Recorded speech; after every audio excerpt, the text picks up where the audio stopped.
The decriminalization of marijuana in the district has given hope to a small group of activists called Decriminalize Nature D.C, whose main goal is to reduce penalties on the use, possession, and cultivation of mushrooms and other psychedelic plants.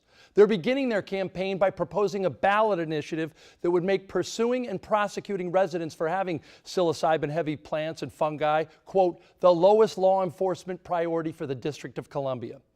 Look, I'm as progressive as they come on many of these issues, especially in regard to natural plants and their derivatives that are scientifically proven to have medicinal and pain-relieving values. But here's the thing. The science on LSD, aka magic mushrooms, is still in its infancy since it was first banned under the Nixon administration.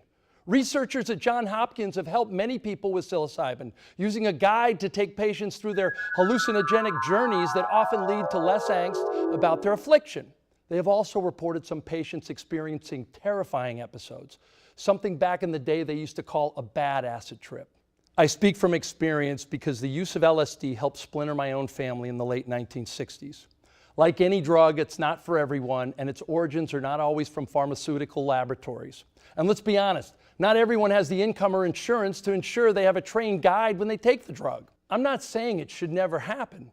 But until clear and definitive research is done to reduce the risk of traumatic episodes that permanently alter someone's brain and psyche, this ballot initiative should wait to be passed another day.